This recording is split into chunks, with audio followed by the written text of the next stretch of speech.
Olá, bom dia, tudo bem? Tudo bem? Bem-vindos a mais um giro semanal. Hoje um pouquinho atrasada e num cenário diferente, porque, enfim, imprevistos acontecem, mas a gente não queria deixar passar aqui o horário para repercutir um tema que é bem importante, né? Que foi a decisão do Copom aí nessa semana. E aí, óbvio que vocês já devem ter visto a decisão, né? O Copom cortou 25 bips na taxa de juros, a Selic agora é de 2% ao ano. E aí a gente fala muito aqui, né, no giro sobre os efeitos dessa taxa de juros mais baixa sobre o seu investimento, né, da importância mais do que nunca de diversificar, e que ali aquela continha que a gente sempre faz sobre o nosso investimento de longo prazo, onde a gente coloca sempre lá período que eu posso correr de tempo, né, que eu posso ali acumular recurso, o financeiro que eu vou aportar e a taxa de juros, que é o que trabalha para multiplicar esse valor, ela ficou menor. Mas eu quero sair um pouquinho disso hoje, e a gente até pode voltar para o final, e se vocês tiverem perguntas, fiquem à vontade. Acho que vale aqui repercutir o que o Copom falou no seu comunicado dessa semana. Né? Lembrar que ele sempre, depois da decisão de juros, ele solta um textinho bem completo, para dar ali ao mercado um guia mesmo, né? Um direcionamento do que eles estão olhando e o que se ganha com isso, né? Diferente de períodos passados, quando o Copom era assim muito econômico com as palavras, a nova diretoria do Banco Central e a anterior também, eles têm um trabalho assim de deixar bastante claro o que eles estão olhando. E isso é importante porque, por exemplo, na decisão de quarta-feira, o mercado estava praticamente unânime ali na expectativa de uma queda de 25 bips. E a queda de juros veio. Então, assim, o que isso é bom pra gente enquanto investidor? Isso diminui volatilidade, né? Isso diminui oscilações de mercado. Todo mundo ali achando que o Copom vai cortar 25, que eles cortam 25, a gente ganha demais em termos de previsibilidade. Acho que o que vale essa semana falar é que assim, a gente viu uma melhora de fato na atividade econômica dos principais países desenvolvidos. Essa atividade econômica melhor ainda não está refletida aqui no nosso mercado doméstico, e o Banco Central citou essa melhora aí das principais economias desenvolvidas, mas disse que o cenário segue desafiador para os mercados emergentes, e a gente sabe que isso é verdade. Né? Um ponto que acho que vale destacar aqui é que o Banco Central lembrou que a incerteza do mercado doméstico é muito alta, principalmente depois que o auxílio emergencial terminar. Então eles falam assim, olha, a gente está vendo aí que o mundo está se recuperando. Por que isso é positivo aqui pra gente no Brasil? Porque a gente exporta, né? Então as nossas exportações elas voltam a ganhar fôlego, né? Voltam a ter demandantes, o mundo melhorando, eles vão voltar a comprar da gente. Só que ao mesmo tempo, aqui dentro tem uma incerteza muito grande quando o auxílio emergencial acabar. E aí, como é que vai ser? Né? Será que esses sinais ainda incipientes que a gente está vendo de melhora de atividade econômica, elas não estão sendo impactadas pelo auxílio emergencial? E eu digo, com certeza estão. Né? Tem vários estudos já que mostram que o auxílio emergencial está sendo tão grande, tão efetivo, né? O tal Corona Voucher, como a gente chama, que a renda que esse grupo que hoje recebe o Corona Voucher está recebendo em comparação ao recebido antes, está muito maior. Então, assim, o dinheiro disponível na economia, na mão dessas pessoas, está muito, muito maior. E o que a gente ganha com isso? A gente ganha mais dinheiro disponível em termos de transação, né, de atividade econômica. A gente vê que o varejo começa a se recuperar. E aí, quando isso acabar, como é que vai ser? E aí eu não vou entrar muito no mérito nesse nosso programa de hoje, mas assim, isso é o tal da pressão que a gente está vendo para rompimento de teto de gasto, é a tal da pressão que a gente está vendo também do lado fiscal da economia, porque a gente não consegue estipular hoje que até dezembro a economia vai estar no outro patamar e o governo pode simplesmente parar de dar o Corona Voucher, que o Renda Família, o Renda Brasil, desculpa, que é o programa de transferência de renda que vai substituir o Bolsa Família. Eu fiz um mix aí de Bolsa Família com Renda Brasil. Se ele vai estar apto, mas o que a gente já sabe é que ele não vai ter o mesmo montante financeiro do Corona Voucher, ou seja, ele vai ser menor. Então tem muita incerteza pelo caminho e o Copom pontuou isso bastante bem. Sobre a inflação, né? A gente vive num sistema de metas, então a inflação é bastante importante. Vale aqui destacar que os cenários do Copom, eles trazem queda na inflação e inflação abaixo das metas em praticamente todo o período analisado. Eles incluíram o ano de 2022, então, ou seja, lembra que a gente sempre fala que o Copom olha também a inflação, a projeção de inflação para prazos mais longos, e aí ele incluiu 2022, então a gente está falando de 2020, o ano corrente, 21 e 22. E aí, para vocês terem uma ideia, só em um cenário, que era um cenário de, até vou ler aqui, juros constantes a 2,25 e câmbio constante a 5,20, a inflação de 2022 ficava acima da meta, em 3,70 contra uma meta de 3,5. Gente, para vocês terem uma ideia, o que eu tô querendo dizer é que os juros ficariam parados em 2020, em 2,25, desculpa, até 2022, assim, isso é bem difícil de acontecer, né? Então, só nesse caso, a inflação de 2022 sai da meta. Então, para vocês terem uma ideia de como é que tá tranquilo o cenário de inflação, então, sim, pelo lado da inflação, o Banco Central poderia, inclusive, continuar cortando juros e, quem sabe, aí levar essa taxa de juros a que nível, já que a gente já está em 2%. Só que aí tem um outro lado do balanço de riscos dele, que ele sempre pontua, que é o lado exatamente do fiscal, né? Assim, toda essa pressão para maiores gastos por conta da pandemia faz com que a aversão a risco vinda do investidor, ela se eleve, porque assim, a gente já está num cenário fiscal muito apertado, né? Muito perigoso. Se a pressão para gastar ela aumenta, a gente vai para uma trajetória fiscal que vai ficar cada vez mais difícil de voltar aos trilhos. Para vocês terem uma ideia, a gente estava com uma dívida pública bruta na casa de 75%, 76% do PIB no final de 2019, no final do ano passado, o que já é muito grande, tá? Já é bastante elevado. Nesse ano, as expectativas do mercado é que essa dívida bruta em relação ao PIB vai ir para 100% no final agora de 2020, isso por conta, né, não só do Corona Voucher, é lógico, mas de todas as transferências de renda feitas, todos os auxílios dados para a saúde, enfim, tudo que foi necessário, a gente não está fazendo nenhuma crítica a isso, tudo que foi necessário para lidar com a pandemia. A questão é que a gente já está nesse limite de 100%, assim, que é um limite de endividamento absurdo, próximo, só com que ali a gente já tem hoje na conta. Imagina aí uma extensão adicional do Corona Voucher para quanto não iria essa nossa dívida em percentual do PIB.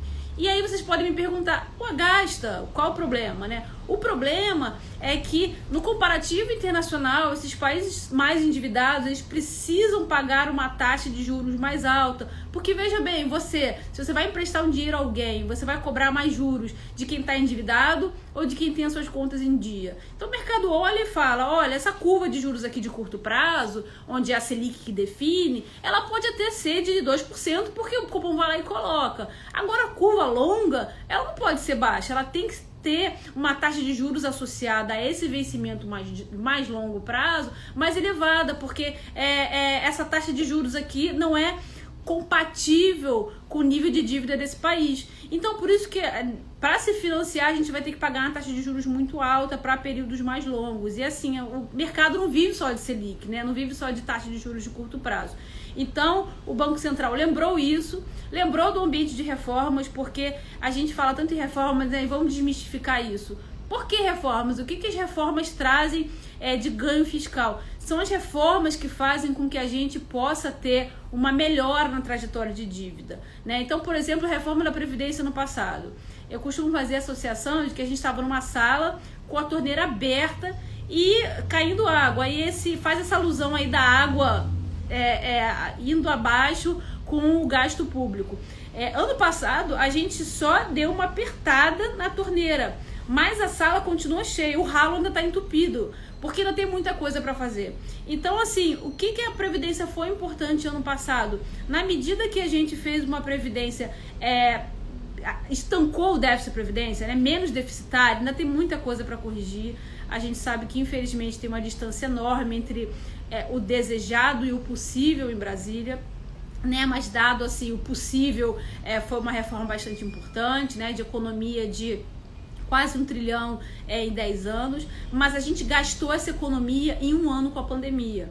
Então, assim, as reformas são urgentes, novas reformas, para que assim como a Previdência possibilitou aí uma contenção de gastos no longo prazo, novas reformas também contenham gastos no longo prazo. E aí eu falo longo prazo, é óbvio que o ideal seria a contenção de gastos no curto prazo, mas é muito difícil a gente achar uma reforma hoje de contenção de gastos no curto prazo. E além disso, a gente ainda está em pandemia, então a gente ainda está gastando.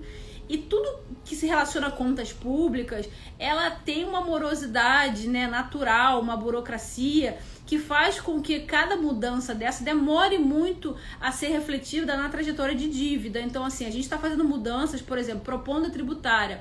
Ainda que passe esse ano, que é um cenário extremamente otimista, para isso, de fato, ter impacto na conta pública, é lá na frente, né? As contas continuam piorando para lá na frente melhorar. Então tudo é olhado no longo prazo. E o Banco Central também lembrou disso, né? Apesar da gente estar aí na margem com um ambiente de que voltou-se a falar em reformas, a gente ainda não tem uma efetividade em relação a elas, então a gente não pode contar com elas.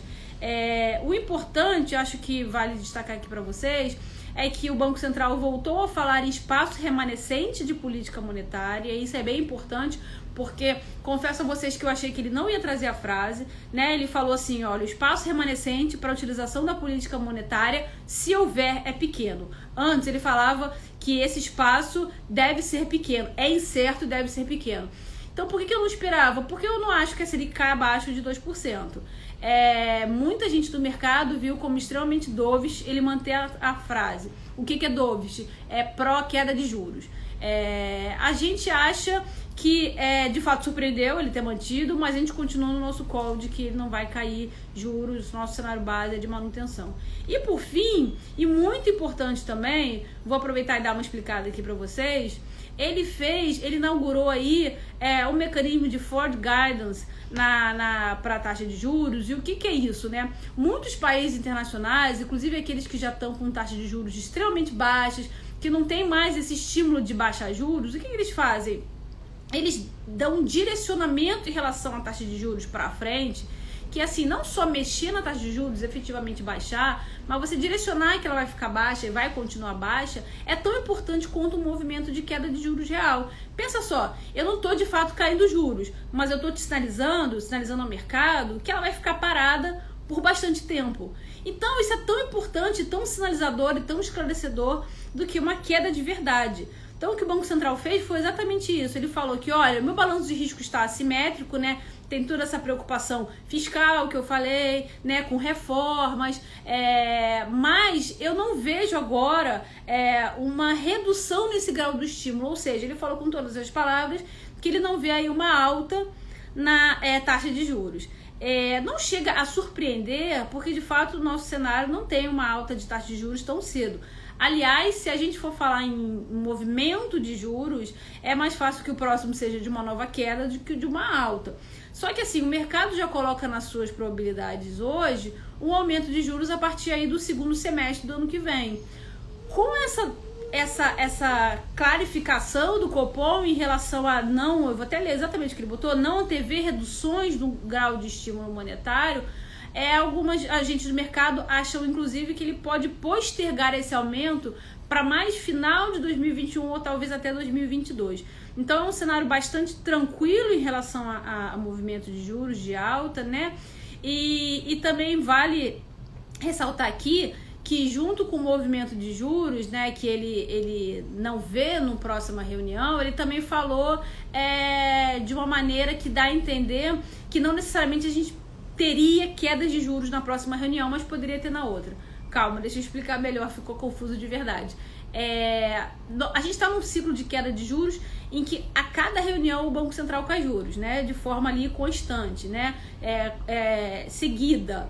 E a gente está com o Selic a 2. Na medida que ele disse, primeiro botou a barra bem alta e disse, olha, o estímulo se tiver é pequeno, mas até aí foi até dovish, porque ninguém esperava que ele ia literalmente falar em espaço residual. Ele fala que se tiver esse estímulo, ele não necessariamente vai ser na próxima reunião. Então o mercado leu como ainda mais um ganho de tempo para o Copom para assim, ele pode não fazer nada na próxima reunião, esperar para ver, olhar o cenário e aí na outra reunião, quem sabe ele voltar a cair juros, ou seja, ele ganha mais tempo, né? Porque hoje, como a gente está caindo juros há várias reuniões consecutivas, se o Banco Central simplesmente para de cair juros, a gente entende que acabou o ciclo. E não, na próxima reunião a gente acha, por exemplo, que ele vai manter os juros. Mas com certeza uma parte do mercado vai entender que isso pode ser com que na reunião posterior ele volte a cair também. Então, nas linhas gerais, vamos agora passar para como o mercado se comportou, todas essas informações, né? A ata do Copom saiu, a decisão do Copom, desculpa, saiu na quarta-feira, o comunicado sai na própria quarta-feira, no fechamento do mercado, e a ata vai sair na terça-feira da semana que vem, 8 da manhã, a gente vai ler e passa tudinho para vocês. Mas a gente só teve o dia de ontem de mercado para repercutir o Copom, né? Porque como saiu no fechamento de quarta, teve o mercado de quinta, mas a gente já anuncia aqui para vocês que teve um movimento bastante forte no mercado de juros no dia de ontem, né? E aí de quê? De fechamento nessa parte mais curta, né? Ou seja, de diminuir ainda mais a expectativa de taxa de juros nessa parte curta, exatamente por ele ter mantido ali a frase que dá a entender que pode ter um próximo movimento, né? Por falar que se ele bota uma dúvida, né? Ele fala, o espaço remanescente para queda de juros, se houver, é pequeno. Mas assim, como a gente e a maior parte do mercado tinha achado que essa frase ia sair, acaba sendo ali, dando uma margem para a possibilidade de queda de juros. Então a parte curta da curva fechou bastante. E aí a gente teve, na verdade, um fechamento na curva inteira, mas em menor grau, né? Por que na curva inteira? Porque na medida que ele sinalizou ali esse forward guidance para juro baixo, né, que não vê o aumento no curto prazo, ele acaba ali ancorando os vencimentos mais longos também. Só que também tem aquele movimento que a gente sabe no mercado de inclinação da taxa de juros, né? A taxa de juros é assim, ainda vou trazer uma régua, uma coisa que fique melhor, em vez de botar a mãozinha como eu sempre boto, mas é assim, né? Aqui tá os vencimentos de curto prazo e aí os prazos vão aumentando e a curva vai inclinando, porque é claro, à medida que o tempo vai passando, o mercado ele requer mais prêmio para ficar alocado, né? Para financiar o governo a um prazo mais longo. E aí como a gente vê é que quando a taxa de juros curta ela cai muito, a longa ela acaba inclinando, acaba subindo, exatamente porque o mercado vê assim, olha, essa taxa de juros aqui está muito baixa, isso vai acabar gerando inflação, então mais na frente o Banco Central vai ter que voltar a subir juros e aí inclina, olha, é por isso a inclinação. O que a gente vê agora é que teve essa inclinação também, mas um pouco menor grau, exatamente porque por causa dessa ancoragem aí, por causa desse forward guidance que eu expliquei, de que o Banco Central não imagina aí uma redução no estímulo monetário para os próximos períodos. Então, na semana, e aí lembrar que eu sempre quando eu falo semana, eu tô falando sexta-feira da semana passada, até ontem, né, não tem o mercado do dia de hoje, a gente tem o fechamento de juros nessa parte curta por conta do Copom e na verdade a gente tem uma abertura na parte mais longa e também exatamente por essa inclinação, né? Juros curtos fecham muito, é esperado uma volta da Selic à frente, mas no ano a gente vê um fechamento de taxa muito forte na parte curta, de tudo que o Copom já caiu de juros, né? Normal, e o incrível, a gente ainda vê o fechamento na parte longa, então leve, mas vê, então assim, teve pandemia, que naturalmente joga o juro para cima, né? Joga ali o juro que o mercado cobra para cima e ainda assim, no todo,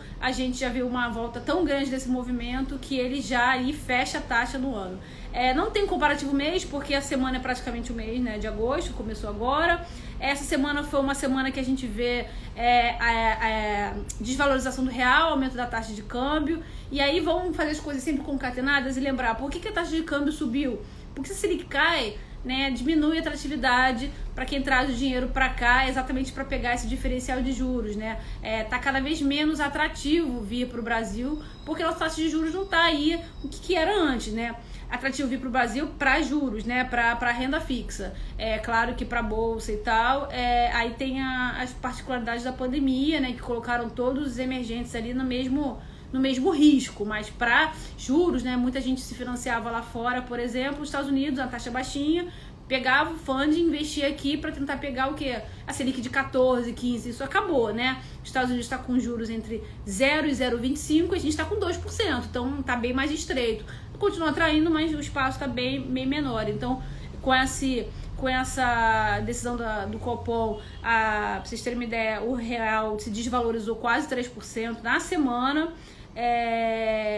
O dólar estava ali rodando na casa de 5,20, foi para 5,34 ontem, e no ano aí a desvalorização ainda é bastante grande, é de mais do que 32%. E por fim, as bolsas concatenando de novo, se a gente tem taxa de juros caindo, isso é muito positivo para a bolsa, né? Atrai capital para a bolsa, porque as pessoas saem da renda fixa para ir para a bolsa. E fora as particularidades da bolsa também, é claro, né? Enfim, de cada papel e de cada setor em relação à sua performance na semana. Mas a bolsa sobe 1,2% na semana e cai 10% no ano, já devolvendo bastante todo aquele movimento de queda que a gente viu depois da pandemia. Gente, é isso. Essa semana isso foi mais dedicada a Copom e sempre aproveitando aí a própria história, né, do Copom, o próprio assunto do dia para desmistificar outros temas, né, outros assuntos que envolvem o mercado financeiro. Bom final de semana para vocês. Sigam a gente aqui no Instagram, também no YouTube da Mag Investimentos. Acessem o nosso Telegram, porque ali vocês recebem todos os dias o fechamento de mercado, entre outras informações que a gente acha relevante também. Tá bom? Muito obrigada. Bom final de semana. Tchau, tchau.